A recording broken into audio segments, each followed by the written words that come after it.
trying to make with your lesson. But although it's kind of hard to use multiple intelligences effectively in your classroom, there are some great benefits to the theory. So as you can see, just by comparing these two pictures here, the classroom is always changing and evolving, and we're always coming up with new ways that we can deliver information to our students.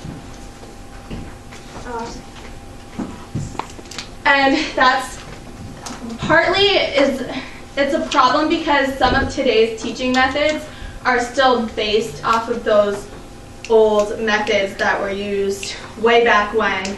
And that's when we had an industrial society and economy that we were really just preparing students to memorize facts and lessons and stuff so that they would go out into the workforce that really just was putting them in like factory jobs, things where you wouldn't have to use critical thinking skills or anything like that.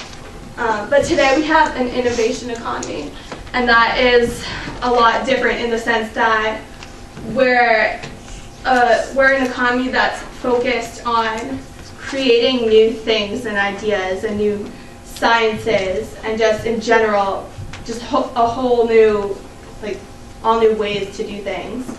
And that requires more than just a knowledge of facts and procedures. It's centered around critical thinking, creativity, and unique ideas. And so we need multiple intelligences in our classroom to kind of reach all of those different creative minds and teach them to think of things in new ways that might not be just cut and dry, like memorize this and just spit it back out when it comes time to take a test. And so that's done through customized learning. I just kind of included this cartoon here that says, for a fair selection, everyone has to take the same exam. Please climb that tree. And so obviously the monkey would be able to climb the tree with no problem, but the other animals like the elephant and the fish, they can't climb the tree at all. So we need to teach kids in ways that they can understand so that everyone has a fair chance of success in the classroom.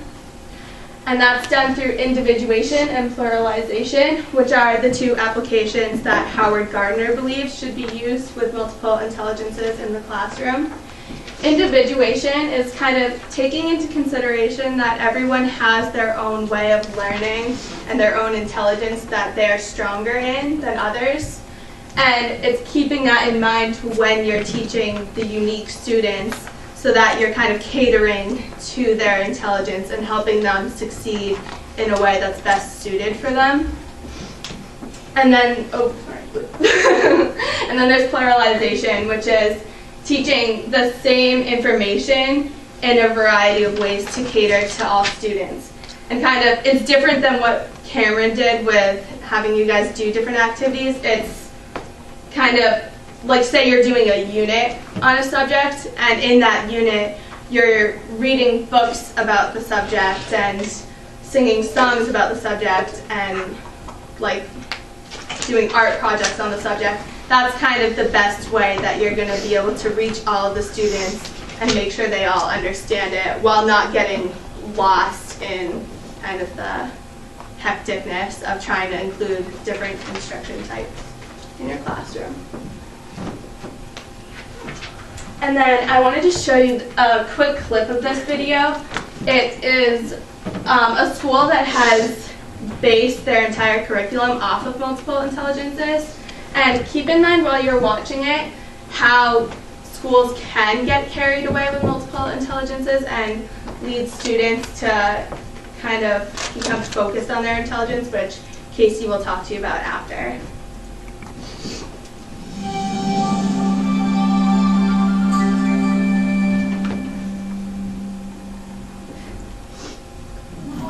Our bodies while we sing. We're going to do 2 smarts at one time. Benefits, lots of victories. Have you known the Multiple Intelligences Academy in Gainesville, Georgia?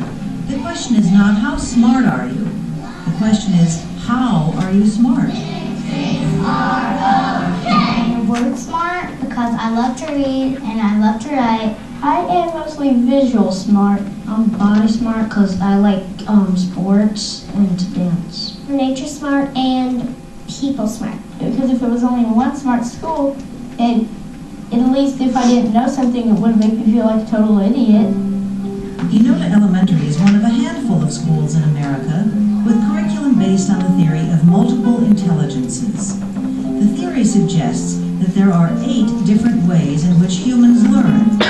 It was developed by Dr. Howard I'm just Gardner. gonna fast forward it to the part that kind of shows Once we you realize that, how they then do different education which things. treats everybody the same way is actually the most unfair education.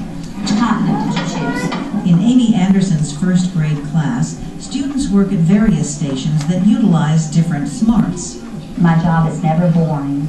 It's always exciting to see what the children are going to bring to the lesson because I'm allowing them to put their whole selves into it. 3. I try to give children an opportunity to practice all their smarts because they're still. Yeah, so as you see there, they were doing hands-on activities with the globe, and they had balls, and then now they have computers where they're doing stuff on the internet. So it's kind of showing how they incorporate all of the different types of learning into one school.